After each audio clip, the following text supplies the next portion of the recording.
नमस्ते। आफ्नो व्यावसायिक जीवनमा अघि बढ्नका लागि एउटा सिप सबैभन्दा महत्त्वपूर्ण हुन्छ, त्यो आत्मविश्वास। आज हामी यही आत्मविश्वास कसरी बढाउने भन्ने बारेमा केही व्यावहारिक तरिकाहरू सिक्नेछौँ, जसले गर्दा हरेक चुनौतीलाई अवसरमा बदल्न सकियोस्। कहिलेकाहीँ यस्तो हुन्छ नि, मिटिङमा केही भनौँ लाग्छ तर हिचकिचाहटले रोक्छ, वा कुनै नयाँ जिम्मेवारी लिन बेला यो मबाट होला र भन्ने सोच आउँछ। यो एकदमै सामान्य अनुभव हो र यसलाई पार गर्न सकिन्छ।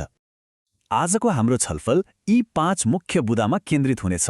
पहिलो, आत्मविश्वास एउटा सिप हो भनेर बुझ्ने। दोस्रो, हरेक दिन अलिकति असहज हुने काम गर्ने। तेस्रो, आफ्नो सोचलाई सकारात्मक बनाउने। चौथो, मनभित्रको डरलाई कसरी जित्ने। र अन्त्यमा, आत्मविश्वास भनेको हिम्मत हो भनेर चिन्ने। ल सुरु गरौँ हाम्रो पहिलो खण्डबाट। यहाँ हामी आत्मविश्वासलाई जन्मजात गुणको रूपमा होइन, बरु एउटा सिक्न र विकास गर्न सकिने सिपको रूपमा हेर्नेछौँ। व्यावहारिक आत्मविश्वास भनेको के हो त? सरल भाषामा भन्नुपर्दा यो काम म गर्न सक्छु भन्ने भित्री विश्वास हो। र यो कुनै जन्मदै लिएर आउने कुरा होइन, यो त निरन्तर अभ्यास र प्रयासबाट विकास हुने एउटा सिप हो। जब आफूमाथि विश्वास बढ्दै जान्छ नि, काम गर्ने शैलीमा पनि एउटा छुट्टै ऊर्जा देखिन्छ। अब एउटा एकदमै महत्त्वपूर्ण कुरा, आत्मविश्वास र घमण्डमा आकाश जमिनको फरक छ। आत्मविश्वास भनेको आफ्नो क्षमतामाथिको विश्वास हो, जुन काम र अनुभवले कमाइन्छ। यसले अरूमा पनि भरोसा जगाउँछ। तर घमण्ड भनेको चाहिँ कुनै आधार बिना नै आफूलाई सर्वश्रेष्ठ ठान्नु हो। यसले त उल्टे मानिसहरूलाई टाढा बनाउँछ। अब हाम्रो दोस्रो खण्डमा जाउँ। यहाँ हामी आत्मविश्वास बढाउने सबैभन्दा शक्तिशाली तरिकाको बारेमा कुरा गर्नेछौँ, जुन सुन्दा अलि अनौठो लाग्न सक्छ। हरेक दिन एउटा यस्तो काम गर्नुहोस् जसले डर पैदा गर्छ। हामी सबैजना आफ्नो कम्फर्ट जोन अर्थात् सजिलो दायरामा बस्न मन पराउँछौँ, होइन त? तर वास्तविक विकास र आत्मविश्वासको सुरुवात त्यही दायरा तोडेपछि मात्र हुन्छ। यसलाई व्यवहारमा कसरी उतार्ने त? यी 3 सरल चरणहरू छन्। पहिलो, कामसँग जोडिएको कुनै एउटा सानो डर पत्ता लगाउने, जस्तै सानो टिम मिटिङमा आफ्नो कुरा राख्ने।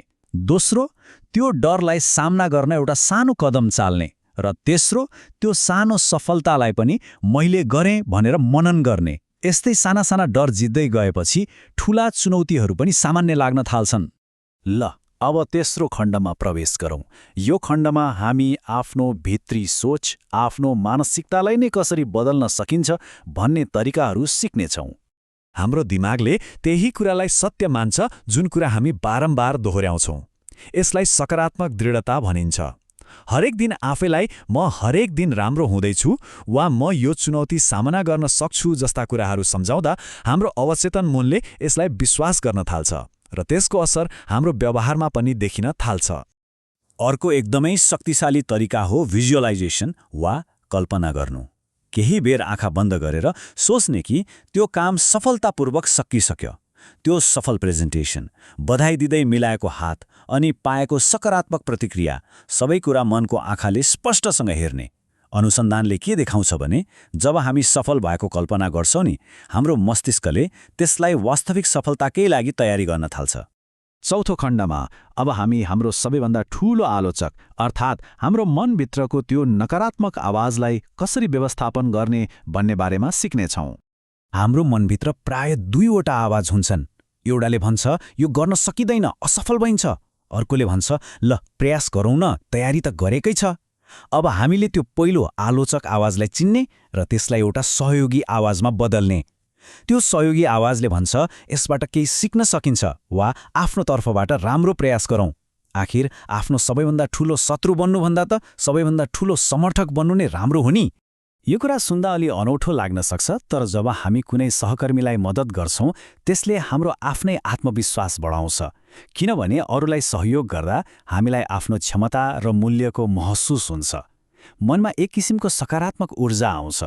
र अब हाम्रो अन्तिम खण्ड, यहाँ हामी आत्मविश्वासको वास्तविक अर्थ के हो भनेर बुझ्ने प्रयास गर्नेछौँ।